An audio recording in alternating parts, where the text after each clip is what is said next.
Hi everyone, delonewolf here. Welcome back for some more foundation, and in today's video, well, we finished a fort. You can also see that we're building weapons at the moment. I do think that this is going to be like the final update for this revisiting of foundations. I am having quite a decent amount of fun with it, but at this point I can also start to see some of the grindiness when it comes to really building out a massive city and trying to get to that end game with lots of soldiers and things like that. Now this is good news. For the first time in quite a few months, 4 people that are passing by are all joining in. But what I'm struggling with is that people constantly do have needs, especially places for worship, despite the fact that I built a pretty decently large church over here. I'm making another one over here, which I'll then expand with more parts, but it takes a pretty long time at the moment to build stuff. And yeah, overall it becomes quite a long wait, and I basically feel like I have to try to expand and keep everything balanced. I don't really see how I'm quickly gonna be able to ramp up for like a big military or something like that. Let's maybe try to show you guys the town without all of these filters on. Look at that, I think it looks really great. And this is one of these weather conditions that comes back every so often. So we have like heavy rain going, that is diminishing the yield of berries, wheat and grape by 50%, increasing my fish yields by 20%. So you have to be a little bit ready for that. It's not really a big challenge. And there now you can see in the background here, as we have one church on this island, that's what my city looks like. I think this is a very, very cool view. And if we go in a little bit closer, you can see that over here we have, I'll put the filters back on just so that we have a clear view of it. So we've got a nice strip of living space here with a rustic church, an extra church, a church on the island here, a couple of markets here and there, to give them food, clothes and things like that. After that we've got our production center. Here we're building lots of stuff, gathering lots of stuff very close to the iron. And then over here of course we have our monastery that is building lots of extra stuff as well. We've got a warehouse down, which is over here. I might revisit all of this, and I think what I need to do is to, for instance, try to grab the swords here, maybe add in like some wood and some that could help. And we'll assign 2 villagers, and I'll also, so this is my fort here, assign, let's do 2 more so that we have a number of soldiers. And yeah, we definitely need to expand that as well over here. Some more production, focusing a little bit more on food. So we got cheese, we've got wheat, bread is being baked here as well. A couple of granaries to store all of that. Here we get the hops, of course, for our beer. And then this city center right here, the real living center, you can clearly see that we're expanding on the right with another church that needs to be built out. Some markets here as well, and plenty of room to expand. But then if we look a little closer, look at that, all of these houses now, and then here we come to the more developed area with the tavern. And then of course I really love this little foresty part. But then if we look to the left of it, look at how dense and how highly evolved this is. Very, very cool, with their own church, some more markets down here, quite a few wells. It's not easy for them to get easy access to the to enough water. And then of course over here we've got this wood production, and I should probably try to fill that up like this. Wood production with a hunter's hut that actually needs its own area for hunting, and that cannot be like redeveloped or cut down. So that is something that's pretty important to note. It basically gives you that hunting zone, and what you probably want to do is have the hunter's hut. You can see it has like an influence range, and then you want to start painting that hunting zone right around that. I think that helps, and that's why I have 40 boar meat that's available here that is slowly being stockpiled. I give my guys a little bit of room to train as well. And on this side you can see now, so this is the entrance, that's the fort that's being made. We have someone on horseback that's coming in as well. Clearly this is being developed. Oops, auto save over here, and he's gonna stop at our manor and he's gonna request a mission. So let's go talk to him. You do have to click on him, which is a little bit annoying. and we have to deliver bread, which should be possible. Let's help the king. Oh, no, look at that. My stocks are not doing that well, so we actually have to stockpile some of that bread in order to get there. And, well, you can just click on stockpile, and eventually, as we make more bread, do we still have some? Well, we don't have a lot of grain, but some wheat, but we are at least trying to grab that. So we should be able to do that. It's only 5, but yeah, look at what we've built. I'm really happy with it. It's very, very cool, but keeping everything balanced and then trying to grow into the next parts is not easy. And then with that army, at the moment I've got like 7 or 8 soldiers. We can then have missions. So you can see here we have 2, 4, 6, 8 soldiers, couple fully trained, some are partially trained. They don't have weapons yet. I think I need basically this in order to distribute that. And we have an available mission. We have 20 days left to send our soldiers. I'm not sure if we can get there, but let's press view the mission. Things are boiling up between the realm and our evil neighbors. I personally don't know what it's all about. The king is requesting your help. Of course you will be rewarded according to your war effort. The road ahead might be with uncertainties, so better be prepared. I'll prepare my troops and send them right away. I can click on that. Difficulty easy, distance far, 100% chance of a gold reward and of a common reward. I'm not sure what these are, but let's do, I'll prepare my troops. Then we have an accepted mission here, and I can choose to send all of them, of course, so that's what we're gonna do. But look at this notification right here. Even if I send everything that I've got at the moment, success probability is still impossible. So it's pretty obvious that you need a sizable army before you get started on that, and that is going to take a substantial amount of time. We've already been playing this one for 18 hours.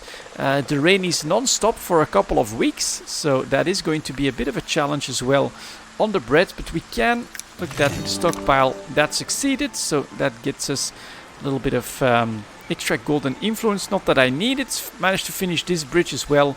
Should make things more accessible. Should help with this. Still 27 villagers that are lacking in room. What about this one? 25 out of 25. We definitely need to expand on that. So let's get started here. I want basically more room. So I think this will help. And maybe even put one of... create like an extra cross shape. Like that, with more room for it to grow. Yep, that seems fine. And we'll put at least one cross on this. Start construction. Let's increase the priority because they obviously need more room. And then they also, well, it's doing better now. They need more clothes, and so that is tied not just to your production. You can see we get 156 stockpile, so that's fine. You also need enough markets to actually sell that to your citizens. So the more you grow, the more the challenge does become one of balance and of keeping everyone happy, which is not easy at the moment. So I feel like it's doable, but I feel like I need more cheese production. I also feel like I need a bit more bread production. This is all doing fine, although my stockpiles of course were not doing that well, and in fact I made one extra, so here it is. Do I have enough? Only one at the moment, and yeah, this is becoming a real problem. I want to build up an army. I want to but in order to do that I need to build up my economy, and I need lots of people to come here, which means that everybody needs to be decently happy for them to want to stay. And it's a big management task that is going to take a substantial amount of time. I can easily see us need to go up to like that 24-hour mark or something like that before we really have a trained army with weapons and everything that'll be large enough. Now the swords are here. I wonder if these guys ever grab them, or is that something that I can like sell in the goods stall? Let's take a look at that. Nope, can only do common clothes, so that doesn't change. I don't even know how to get my soldiers their weapons. This is apparently how they train, so a couple of training dummies. That does make sense. Let's maybe do a quick edit look at this fort as well. So we've got a core, we've got some doors, that's really it. We've got some tops the training dummies, of course. Then we get our banners, wooden gate, a small camp, and a weapon rack, which I've put down there as well. And over here you get more of an extension, which allows you to either create like walls, and over here we get like some barracks for them. But I'm not seeing anything super obvious that is going to like allow your army to become more powerful or something like that. And so for now, they're fighting bare hands. It's good for the muscles, but of course, some weapons would be better for them as well. And yeah, I'm guessing that I could keep going here, but I also feel like I am reaching some of the limits of the game, especially here in the monastery. That still needs a little bit of work when you have people that have job names that look like that. Other than that, definitely fun, a very cool game to revisit, but I'm not really willing to spend that much extra time into Foundation to really try and get everything out of it, reach that end game, because I feel like we are pretty confidently going to run into more problems and things that need more polish, because it still needs to be developed. After all, it is an early access game. So very good lessons for me personally about how the hunters lodges work. So here what I did is I set on the side, and in fact I would have, had I known everything here, I would have probably kept that out of living space and just made more woods to surround myself with woods, give myself room for forts around that as well. I think that could look very, very cool. And here you want to basically replant everything with a forester's camp. And now if I need it, at the moment I don't need the wood, I could very easily put a cabin here, what are they called, a lumber camp here. Get started on all of that wood, bring in supplies, and so you can go with a bit of knowledge about the game, of course, and which I've gained quite a bit of it playing through all of this. You could plan out a very, very cool and potent city. This is very far from optimal, although I really enjoy it. Over here, for instance, yeah, we don't have enough tree growth to support our two logging sites, which is one is over here and then the other one is over here, but they are super busy because any wood that they can, they bring straight into this bit and this bit over here. So to keep the industry running, they're pretty damn important. And yeah, it's very, very cool, very sandboxy in the way that I'm setting this city up. And right now with this view, with the forts down there in the background, the churches all over the place, and this one here in the foreground, you get people traveling all across everything. And then over here, yeah, more of a beachy area with lots of fisheries, some woods here that are also developed.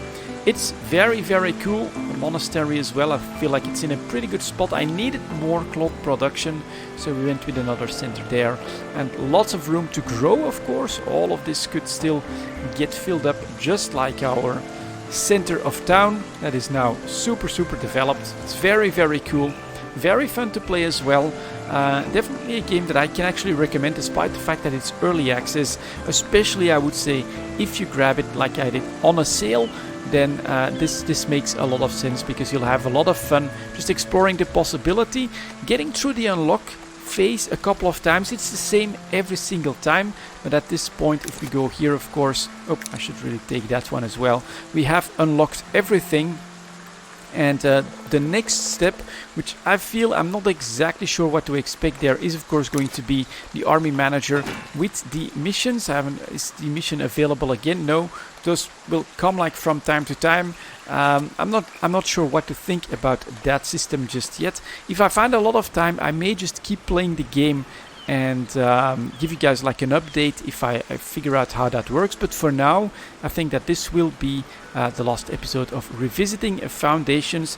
Very, very cool game, and very fun to play when you're looking to relax, of course. None of this has caused me any stress to make. All I needed was a little bit of patience from time to time, building bigger projects, sometimes saving money. Right now, that's not a problem at all. I'm making way more money than I'm spending, so this has really rectified thanks to the monastery that's now up and running. All of that is really in a good spot. I could expand my territory quite massively if I want to, and thus the path to growth is definitely there. It's just gonna take quite a bit of time if I actually want to manage that. So there you go, guys. Hope that you enjoyed this revisitation of Foundation. Thank you very much for watching, and as always, I'll see you next time.